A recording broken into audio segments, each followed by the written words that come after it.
Aladdin এবং রাজকুমারীর গল্প। এক রাজ্যে এক জাদুকর ছিল। সে সব সময় জাদু বিদ্যা শিখত। সে দেখতে অনেক ভয়ানক ছিল। সে সব সময় জাদুর বই পড়ত এবং বিভিন্ন ধরনের জাদু শিখত। সে এক ভয়ঙ্কর জাদুকর ছিল। তার চোখ দুটো একদম লাল রঙের ছিল। একদিন সে জাদু দিয়ে দেখতে পারে একটা জাদুর চেরাগ আছে। সে জাদুর চেরাগটা সেটা অনেক দূরে। তাই সে এক গ্রামে চলে গেল। গিয়ে এই আলাদিন নামের ছেলেটাকে তার চোখে পড়ল। সে আলাদিন দেখতে অনেক গরিব ছিল। তার সাথে তার মাও ছিল। সেই আলাদিনের বাড়িতে গিয়ে সে জাদুকর আলাদিন এবং তার মাকে নিয়ে তাদের বাড়িতে এলো। আলাদিন সহজ সরল ছিল, সব সময় হাসত। তার মনে কোনো রকমের দুষ্টু বুদ্ধি ছিল না। একদিন জাদুকর সে মনে মনে চিন্তা করলো সেই জাদুর প্রদীপ আনতে আলাদিনকে সেই জঙ্গলেই নিয়ে যাবে এবং জাদুর মাধ্যমে তাকে দেখিয়ে দিবে যে সে কত বড় জাদুকর।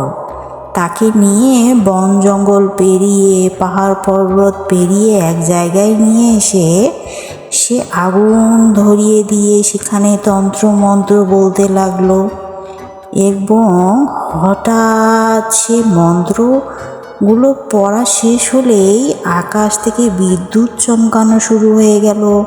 চারদিক অন্ধকার হয়ে গেল এবং মাটি ফেটে একদম গুহা তৈরি হয়ে গেল। যেন আলাদিনের পাশ দিয়েই গেছে সেই গুহাটা। আলাদিন ভয়ে কাঁদতে শুরু করলো এবং পালাতে লাগলো। এ দেখে জাদুকর তাকে জোর করে টেনে এনে রাগ করতে শুরু করলো। বলল, আলাদিন, তুমি যাও এই গুহার ভিতরে এবং এখানে একটা জাদুর প্রদীপ আছে, সেটা আমাকে এনে দাও। আলাদিন কিছুই বুঝতে পেল না সে জাদুর প্রদীপ সম্পর্কে। তাই সে তাড়াহুড়া করে সে গুহার নিচে নেমে গেল। নেমে আস্তে আস্তে হাঁটতে শুরু করলো। চারদিকে অন্ধকার থাকায় সে পা টিপে টিপে হাঁটছিল এবং হঠাৎ তার চোখে সোনার মোহর এবং চারদিক ধন সম্পদের সব কিছুই চকচক করছিল। আলাদিন এগুলো দাঁড়িয়ে থেকে দেখছিল। সে ভেবে পাচ্ছিল না সে কি করবে। সে হাসতে শুরু করলো এবং সব কিছু দেখে সে খুশি হয়ে গেল। তারপরে তার চোখে পড়ল এই প্রদীপটি। এই প্রদীপটি যে জাদুর ছিল সেটা আলাদিন জানতো না। তাই সে প্রদীপটাকে সে নিয়ে তাড়াহুড়া করে সেই দরজার কাছে যায়, গুহার কাছে, যেখান থেকে সে নিচে নেমেছিল।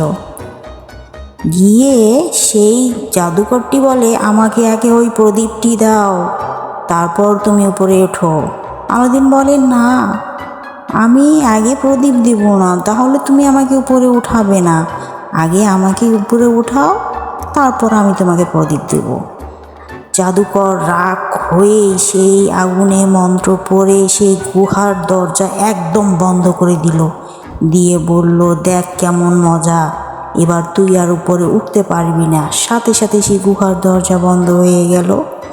জাদুকর হাসতে শুরু করলো। এবার বলল, দেখো কেমন মজা, 2 দিন গুহার ভিতরে থাকলেই বুঝে যাবে কি রকম মজা লাগে। আলাদিন গুহার দরজা বন্ধ দেখে সে চিৎকার করতে শুরু করলো এবং কাঁদতে শুরু করলো। বলতে লাগলো, দরজা খুলে দাও, আমি বাড়িতে যাব। এই বলে সে কান্না শুরু করলো। হঠাৎ সে তার পাশেই সেই জাদুর চেরাগটি রেখে তার গায়ে হাত বোলাতে লাগলো, কেননা অনেক ধুলা পড়েছিল। সাথে সাথে এক বিশাল আকারের দৈত্য এসে হাজির হলো। হুকুম করুন আমার মালিক, এই বলে দৈত্যটি আলাদিনকে বলছিল, এই প্রদীপটি যার, আমি সেই মালিকের কথাই শুনবো। আলাদিন সত্যি অবাক হয়ে বলছিল, তাড়াতাড়ি আমাকে এখান থেকে বের করো। সাথে সাথে সেই দেখতে পারে আলাদিন, সে গুহার ভিতর থেকে বাহিরে বেরিয়ে এলো এবং তার বাড়ির সামনে। আলাদিন খুব খুশি হয়ে গেল, সত্যি তো তাই, এই প্রদীপ অনেক জাদুর একটা প্রদীপ। পরের দিন আলাদিন তার মার সামনে জাদুর প্রদীপটি আবার ঘষতে শুরু করলো। সাথে সাথে সে দৈত্যটা এসে হাজির হলো। আলাদিন বলল, আমার খিদে পেয়েছে, আমার খাবার রেডি করো। সাথে সাথে টেবিল ভর্তি খাবার রেডি হয়ে গেল। এ দেখে আলাদিন অনেক খুশি হয়ে গেল এবং সে হাসতে শুরু করলো যে এই জাদুর প্রদীপটির অনেক গুণ আছে। আলাদিন পরের দিন গ্রামের লোকের মুখে অনেক গল্প শুনছে আলাদিনের সম্পর্কে, যে আলাদিন এত তাড়াতাড়ি এত কিছু কিভাবে পেয়ে গেল এবং সে তাড়াতাড়ি বড়লোক হয়ে গেল। একদিন এক রাজকুমারী তাদের প্রহরী সহ একটা সাদা সাদা ঘোড়ার উপরে চড়ে সে যাচ্ছিল, সাথে অনেক প্রহরী তার সাথে সাথেই যাচ্ছিল। এটা দেখে আলাদিনের খুব ভালো লেগে যায়, কেননা সেই রাজকুমারী দেখতে এতটাই সুন্দর ছিল যে আলাদিন চোখ ফেরাতেই পারেনি। তাই সে গাছের ফাঁকে লুকিয়ে লুকিয়ে সেই রাজকুমারীকে দেখছিল। রাজকুমারীর অনেক মন খারাপ, আর দেখতে যে এত সুন্দর এ দেখে আলাদিনের খুবই ভালো লেগে যায়। তারপর থেকে আলাদিন সারাদিন সেই রাজকুমারীর কথা চিন্তা করে। সকাল দুপুর রাত কোনো কিছুই যেন তার ভালো লাগে না, এমনকি কোনো কিছু খেতেও পারে না। এরপর আলাদিনের মাকে সে আলাদিন বলল, মা, এক রাজকুমারী আছে, আমার তাকে ভালো লেগেছে, তুমি তাকে গিয়ে বলো আমি তাকে বিয়ে করতে চাই। আলাদিনের মা বলে, আমরা তো অনেক গরিব, রাজকুমারী কি আমাদেরকে বিয়ে করবে? আমাদের সেই ছোট্ট ঘরে সে রাজকুমারী আসবে কি? পরে আলাদিনের মা বলে, ঠিক আছে, আমি রাজপ্রাসাদে গিয়ে সেই রাজাকে তোমার বিয়ের কথা বলবো।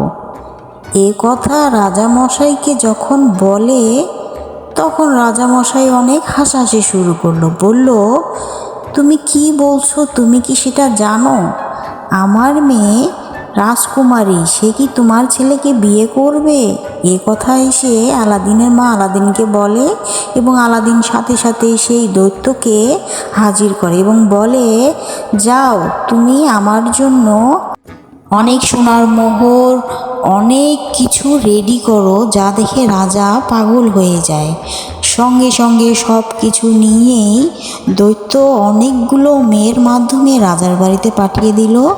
রাজা এগুলো দেখে অবাক হয়ে গেল যে এই আলাদিন নামের এই ছেলেটা এত কিছু কিভাবে রেডি করলো, সে কি অনেক বড় লোক। এরপর রাজপ্রাসাদ থেকে আলাদিনের সাথেই রাজকুমারীর বিয়ে হয়ে গেল। রাজকুমারী তারপর খুবই খুশি হয়ে গেল।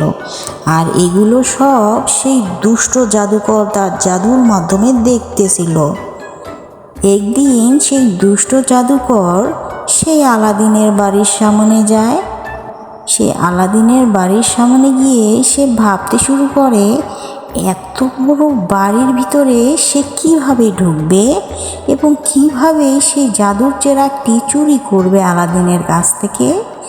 একদিন সে আলাদিনের বাড়ির সামনে গিয়ে বলতে লাগলো, আমাকে একটা প্রদীপ দাও, আমি সে প্রদীপটি অনেক চকচকা ঘষে মাজিয়ে পরিষ্কার করে দিব। জেসমিন বুঝতে পারে এই লোকটা সে আলাদিনের প্রদীপটি চাচ্ছিল সেটা পরিষ্কার করে দিবে, তাই সে তাড়াহুড়া করে এনে লোকটিকে দিল যে তাড়াতাড়ি সেটা পরিষ্কার করে দিতে। কিন্তু সেই দুষ্ট জাদুকরটি সাথে সাথে সেটা নিয়েই হাসতে শুরু করলো এবং সেটাতে ঘষা দিতে শুরু করলো। দৈত্য এসে হাজির। এরপর সে দৈত্যকে সে বলছিল যে আলাদিনের সব কিছু আগের মতো করে দাও, তার সব কিছু আগের মতো করে দাও, তার রাজপ্রাসাদটা তুলে নিয়ে যাও। সাথে সাথে সেই রাজপ্রাসাদটি সেখান থেকে উধাও হয়ে গেল। এগুলো দেখে রাজামশাই অনেক চিন্তায় পড়ে গেলেন, তার মেয়ে কোথায়, তার মেয়েকে তাকে তাড়াতাড়ি এনে দাও। আলাদিন একে এগুলো সব বলছিল, আর আলাদিন এগুলো শুনে খুব মনটা খারাপ হয়ে গেল। সে বুঝে উঠতে পারছিল না সে কি করবে। তাই সে বাধ্য হয়ে বাড়িতে বের হয়ে গিয়ে সে হাঁটতে শুরু করলো এবং চিন্তা করতে লাগলো এগুলো কি হলো তার সাথে, এমনটা তো হওয়ার কথা ছিল না। তারপর সে হাঁটতে হাঁটতে সকাল রাত দুপুর পার করে একদিন হঠাৎ দেখে মরুভূমির উপরে একটি রাজপ্রাসাদ। সেটা হচ্ছে তারই রাজপ্রাসাদ। সে খুশি হয়ে সেখানে তড়িঘড়ি করে চলে গেল, গিয়ে সে রাজকুমারীকে আদর করতে লাগলো এবং বলতে লাগলো সব কিছুই আমার জন্যই হয়েছে। রাজকুমারী বলে, না, আমি ভুল করেই আমি সেই প্রদীপটি সেই লোকটাকে দেই যেন চকচকা করে দেয়, পরিষ্কার করে দেয়। সাথে সাথেই সেটা সে নিয়ে চলে গেল, আর এরকম হয়ে গেল। তখন আলাদিন বলে, ঠিক আছে, দেখি কিভাবে সমস্যার সমাধান করা যায়। এরপর রাতের বেলা তারা চিন্তা করলো কিভাবে সেই জাদুর প্রদীপটি তারা সেই জাদুকরের কাছ থেকে নিয়ে নেবে। তাই রাত পার হয়ে যখন সকাল হলো, তখন রাজকুমারী হেসে হেসে মিষ্টি শরবতের ভিতরে ওষুধ মিশিয়ে সেই দুষ্ট জাদুকরকে দিল, দিয়ে বলল, আপনি এটা খান। সাথে সাথে সেই জাদুকরটি সেটা খেয়ে নিল। খেয়ে সেই পড়ে গেল মাটিতে এবং সে মরে গেল। আলাদিন সেই জাদুকর কাছে এসে সেই চেরাগটি নিয়ে সাথে সাথে ঘষা দিতে শুরু করলো, আর দৈত্যটা এসে হাজির এবং বলল, হুকুম করুন আমার রাজা, আমি কি করতে পারি আপনার জন্য। আলাদিন বলল, আমার সব কিছুই তুমি আগের মতো করে দাও, আমি আগে যেরকম ছিলাম ঠিক সেরকম করে দাও, আমার রাজপ্রাসাদটি আগের জায়গায় রেখে দাও এবং আমার সব কিছুই তুমি আগের মতো করে দাও। সাথে সাথেই দৈত্য জাদুর মাধ্যমে তার রাজপ্রাসাদ থেকে শুরু করে সব কিছুই আগের মতো করে দিল। এরপর আলাদিন সেই রাজকুমারীকে নিয়ে অনেক সুখে শান্তিতে বসবাস করতে লাগলো এবং দৈত্যকে বলল, তুমি সব সময় আমার সাথে থাকবে।